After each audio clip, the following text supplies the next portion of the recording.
ሰከንድ በኋላ እናውቅ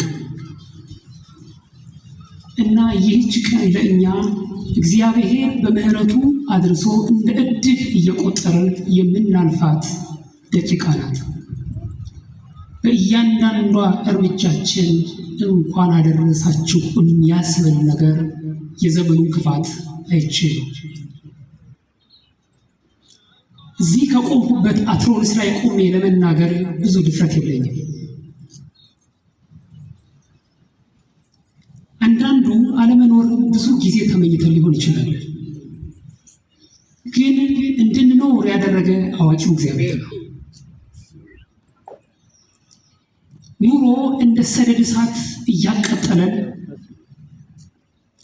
የፖለቲካ ዝቅጠት ስንቱን ማህበረሰብ እየበላ እኛም ለመኖር ዋስትና አጥተን በምንጨነቅባት በዚህች ደቂቃ እንኳን አደረሳችሁ ብያለሁ።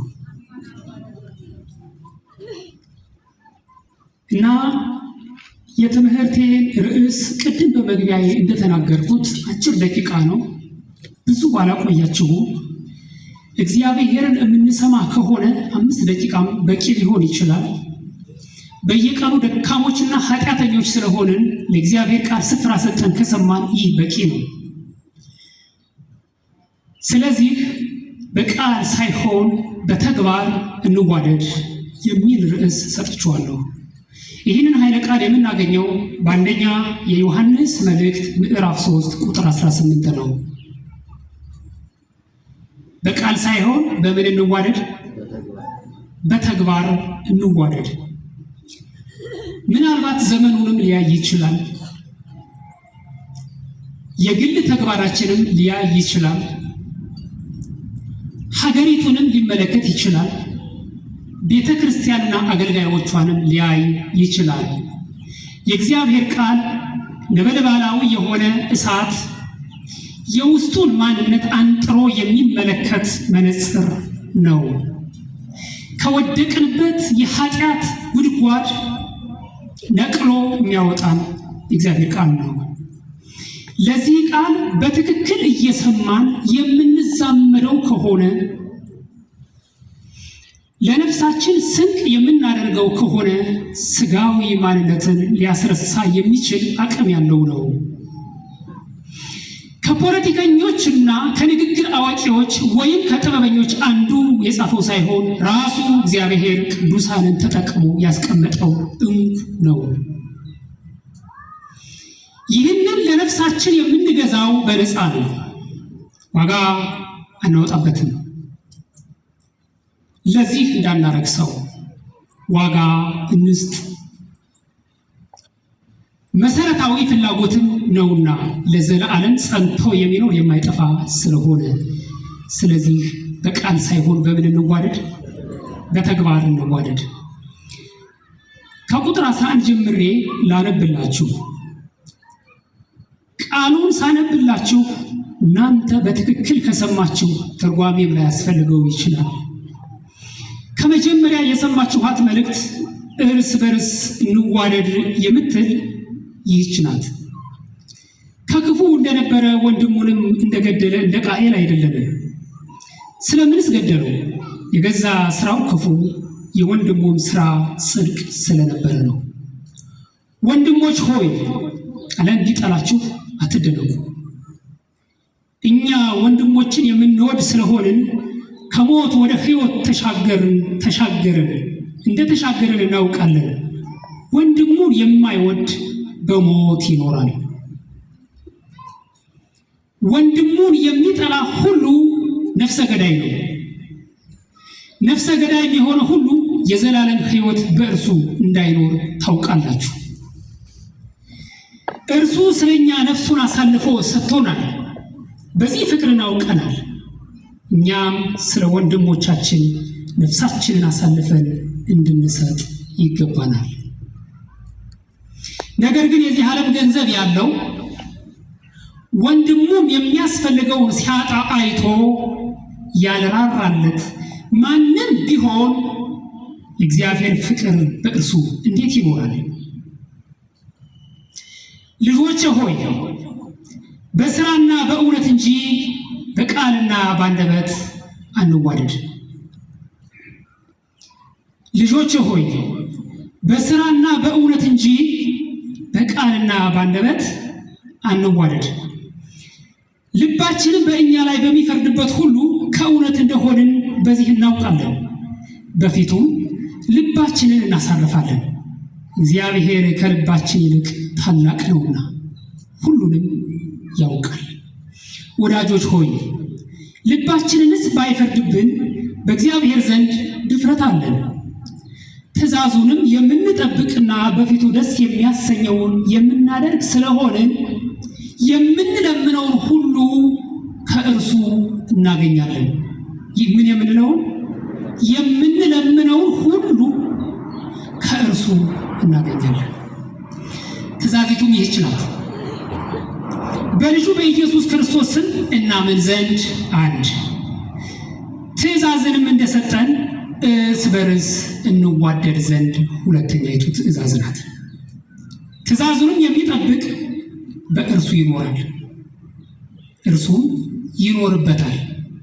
በዚህም በእኛ እንዲኖር ከሰጠን ከመንፈሱ እናውቃለን ይላል። ስለ ቃሉ የቃሉ ባለቤት አምላካችን እግዚአብሔር የተመሰገነ ይሁን። ሰምታችኋል፣ ቃሉን ሰምታችኋል። ትርጉም ያስፈልገዋል፣ መኖር ነው። አሁን ይሄ ቃል ተነቦ እኔ ሳልጨምርበት በትክክል ታዘዘ ነው ብንሄድ ዓለም መልኳን ቀይራ ውብ ትሆን ነበር።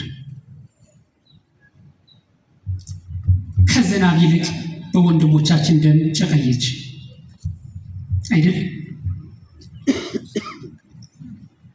የዝናብን ጠል ከሰማይ መቀበል ሳይሆን የእግዚአብሔር መልክና ምሳሌ ያለበት የሰው ልጅ ደም ምድርን አጨቅይቶ የእግዚአብሔርን ቤተ መንግስት ድረስ ደርሷል። ለምን?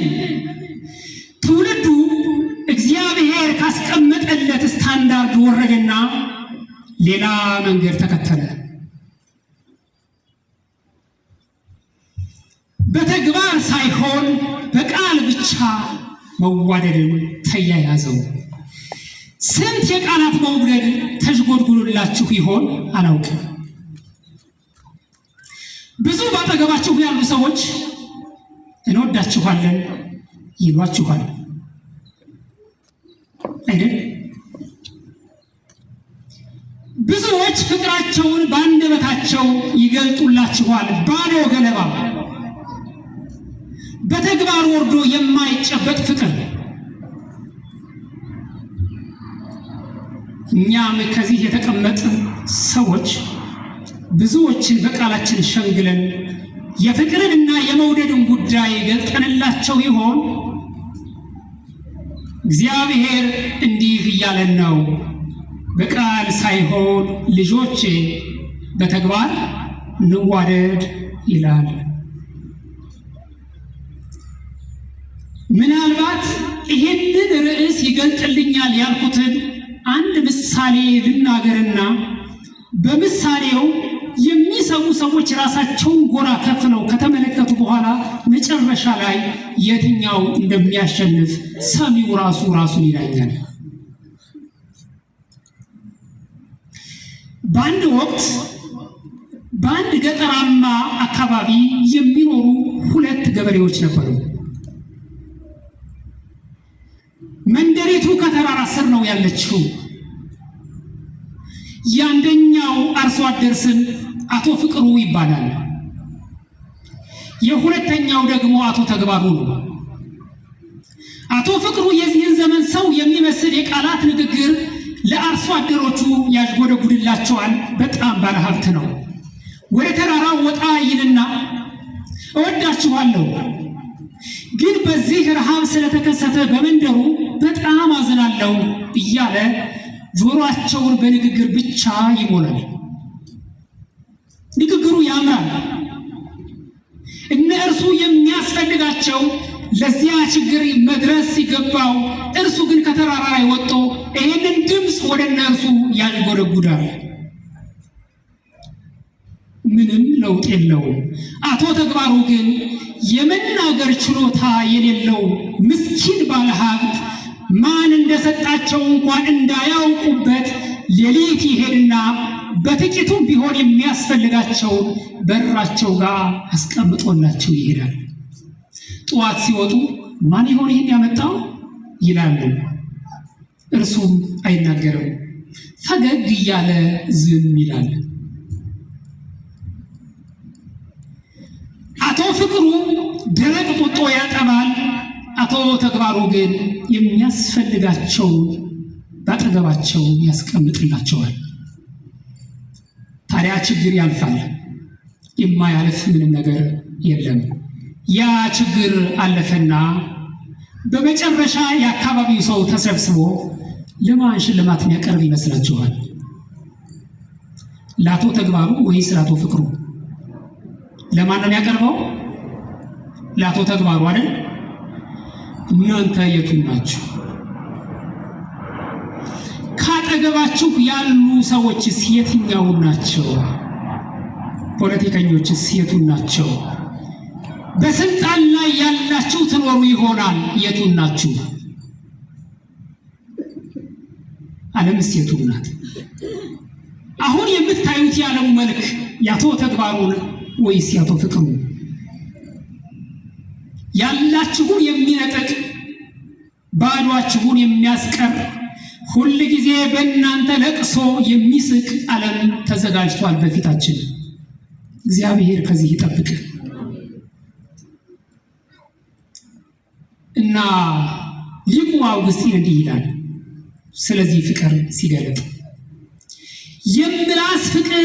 የምላስ ፍቅር ባዶ ገለባ ነው ይላል። የተግባር ፍቅር ግን እውነተኛ ፍሬ ነው።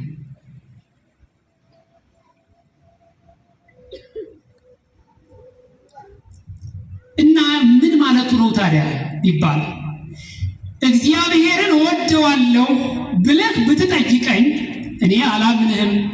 ታዲያ ይላል ካጠገብህ ወንድምህ ምን እንዲያስፈልገው አውቀህ ስታደርግ ግን እግዚአብሔርን እንደምትወደው ስለነገርከኝ ሳይሆን በተግባርህ ምን እላለሁ ነው የሚለው፣ አምናለሁ ይላል። ተወዳጆች፣ እኛ ዛሬ አፍቃሪዎች ነን ወይስ ደግሞ የትኛው ነን? እስቲ ራሳችን ለጥቂት ደቂቃ እንፈትሸው። ስንቶችን የጠላነው? በስንቶቹ ላይ አንደበታችንን ከፍተናል? የስንቶቹንስ አጥንት በምላሳችን ሰብረናል? ክርስቶስ በመስቀል ላይ በሰይፍ ጎኑን እንደተሰቀሰቀ ከአንደበታችን በሚወጣ የቃል ሰይፍ ስንቶቹን ወግተናል? አድምተን ይሆን? እግዚአብሔር መሐሪ ነው፣ እግዚአብሔር ይቅር ባይ ነውና ንስሐ እንግባ። ሀገሪቱም ሰላም ትሆናለች፣ እኛም ሰላም እንሆናለን። እግዚአብሔር አባት፣ እኛ ልጆች እንሆናለን። ይሄንን የማናደርግ ከሆነ አሁን የምናየው የመከራ ጡዘት እየከረረ ይበላናል።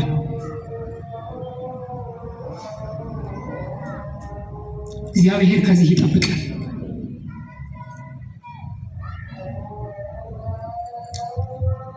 በቃል ሳይሆን በአንደበት እንዋደድ ለተባሉ ነገሮች በአንደበት ለመዋደዳችን ምልክት የሆኑ ዘንድ 4 ጎዳናዎችን አሳያችኋለሁ። ከዛ ትምህርቴን እጠቀልላለሁ። እኛ ራሳችንን እንድናይ እንጂ ካጠገባችሁ ያለውን ሰንበዲ እንድትመለከቱ እግዚአብሔር በቃሉ አይፈቅድም። ዛሬን እዚህ ወንበር ላይ ተቀምጠን ከሆነ የእግዚአብሔር ቃል እንደ መልካም ሳሙና ከኃጢአት አንጽቶ ከግቢው ያወጣናል። የማንሰማ ከሆነ ግን ቃሉ ለፍርድ ይሆንብናል። እግዚአብሔር ከፍርድ ይጠብቀን። 4ቱ መንገዶች ምንድናቸው ለሚለው የመጀመሪያው ነጥብ የምንከተለው መንገድ የቃኤል ነው ወይስ የአቤል? የዲያብሎስ ነው ወይስ የክርስቶስ? ከክርስቶስ ነን ወይስ ከዲያብሎስ ጎራና እርሱ በሚያጨናንቀው ያመፃ ዓለም ውስጥ? ከነፍሰ ገዳዩ ከአቤል ከቃኤል ወገን ነን ወይስ ደግሞ ስለ መልካም ስራው በወንድሙ ከተገደለው በጻድቁ በአቤል ጎዳና የቱን ነው ያለነው? በቃል የተዋደድን ከሆነ ከዲያብሎስና ከቃኤል ከነፍሰ ገዳዩ እንሆናለን። በተግባር እያደረግን ከሆነ ግን እንደ አቤል እንደ መልካሙ ሰው ነን። የቱን ነን? ሰሚው ራሱን ይመርምር። ቃኤል ስላመፃው በወንድሙ ላይ ቀና። ወደ ሜዳ እንውጣ አለው፣ ወንድሙን ገደለው። በወንድሙ ላይ እጁን አነሳ፣ ሰይፍ አንገቱን አነሳና ሕይወቱን እንዲያጠፋ አደረገው። የገዛ ወንድሙን ነው። ዛሬ ብዙ አቤሎች በቃኤሎች እየተገደሉ ነው። የዚህ ማሳያ የቤተ ክርስቲያናችን ሰቆቃና መከራ መቼ እንደሚያቆም ባይገባንም የወንድሞቻችን እልቂት ሁል ጊዜ ሲያመን ይኖራል። ኦርቶዶክሳዊት ማንነትን መከተል መገደል ከሆነ ዕለት ዕለት እንሞታለን እንጂ መከተላችንን እናቁም። ታዲያ ዮሐንስ አፈወርቅ በቃል ሳይሆን በአንደበት እንዋደድ ለሚለው ማብራሪያውን ሲሰጥ ምን ይላል? ለመሆኑ ቃኤል አቤልን ለምን ገደለው?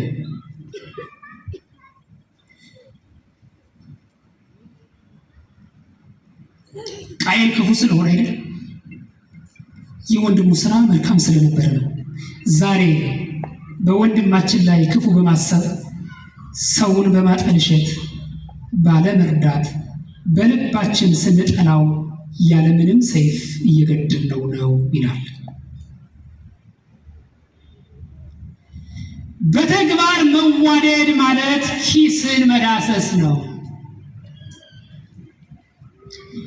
ለህመምተኛው ጊዜ መስጠት ነው።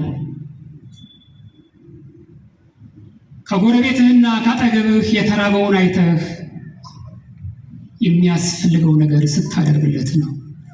ከዚህ አልፎ ሐሜት ከሆነ ግን ቃኤል በአቤል ላይ እንደሰለጠነ እናንተም ከእጃችሁ ሰይፍ ሳትይዙ ነገር ግን በተግባር በወንድማችሁ ላይ ሰይፍ አንስታችኋል ይላል።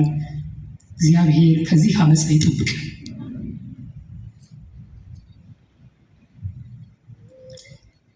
በልብህ ውስጥ ጥላቻ ካለ ገዳይ ነህ ይላል። መግደል እዚያ ውስጥ አለ። ማንም አላየኝም አትበል፣ እግዚአብሔር የልብህን ስንፍና ያውቃል ይላል።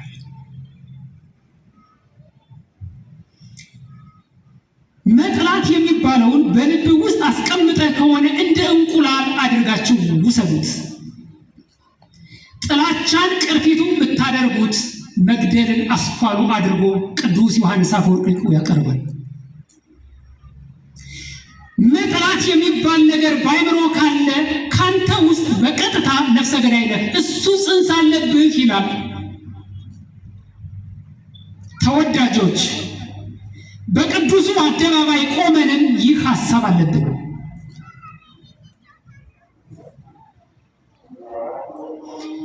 የክርስቲያን አእምሮ ማለት ክርስቶስ የሚያስብበት ማለት ነው እንጂ የዲያብሎስን አመፃና ሐሳብ እያመጣ የሚያስተጋባ አይደለም ይላል።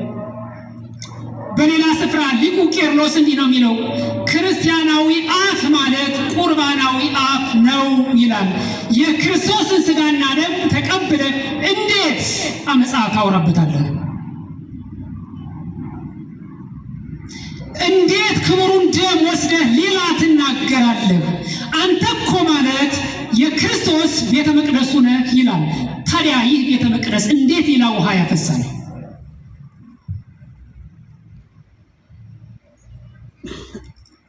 ክርስቶስን ከሰማይ የሳበው ይህ ፍቅር ነበረ።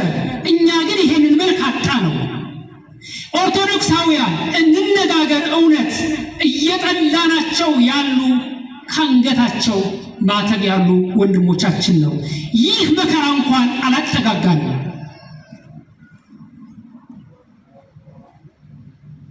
ወንድምህን ሲርበው እኮ ካንተ ጋር አድርጎ ፍቅሩን ወደ አንተ ሊያመጣ ነው ካጠገብህ ያለው ሲራብ እንድታየው ያደረገ። ታዲያ ለምን ልባችን ጨከነ?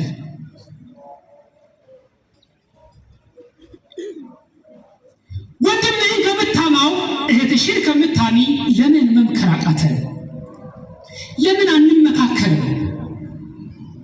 ታክሲ ቦታ ላይ የምንገፋፋው እነማን ነን? የምንሰዳደበው እዩዋቸው፣ ወንድሞቻችን ናቸው። ለምን ይሆናል?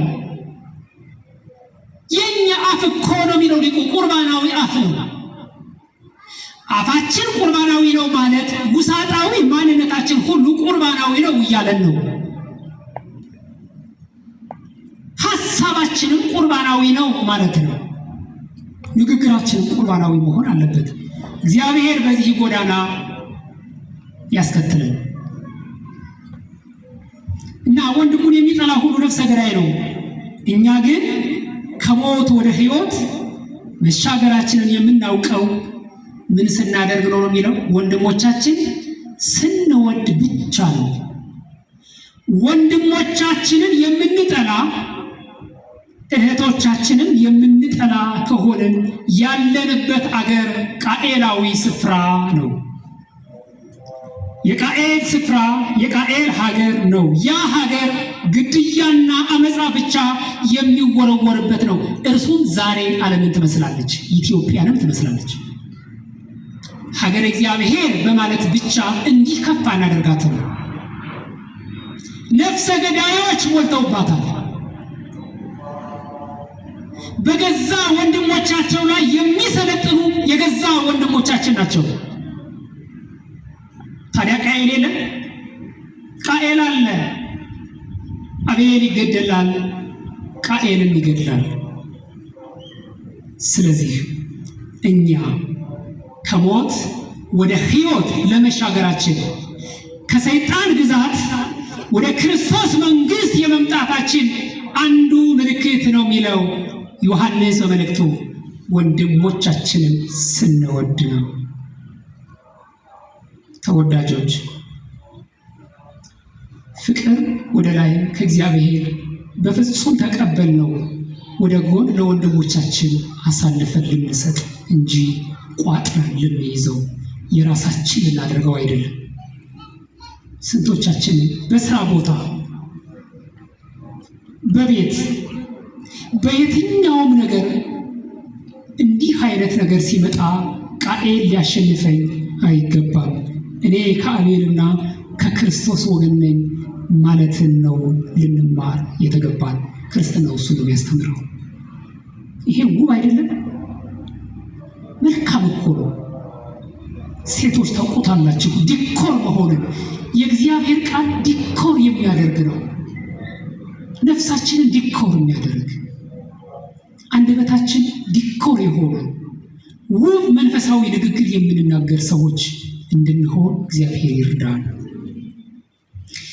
ሁለተኛው መንገድ እውነተኛ ፍቅር ዋጋ ያስከፍላል። እዚህ ውስጥ ነን ወይስ የትኛው ነን? የሚሰማው ራሱ ይፈርዳል። በቃል ሳይሆን በአንደበት እንዋደድ ሲል ዮሐንስ በመልእክቱ፣ ሁለተኛው በቃል ሳይሆን በተግባር እየተዋደደ ላለ ሁለተኛው ቴስት ማድረጊያው ዋናው ነገር እንወድ ከሆነ ፍቅር ዋጋ አስከፋይ እንደሆነ ከክርስቶስ ምሳሌ አድርጎ ይነግረናል። ከቁጥር 16 እስከ 18 ይህን ነው የምታገኙት። እርሱ ስለኛ ነፍሱን አሳልፎ ሰጠ። ስለማን ነው የሰጠው ጌታ ነፍሱን? ስለ እኛ ነፍሱን አሳልፎ ሰጠ። በዚህ ፍቅርን አውቀናል። እግዚአብሔር ፍቅር ነው ስንል በቃል ሳይሆን ከሰማየ ሰማያት ወርዶ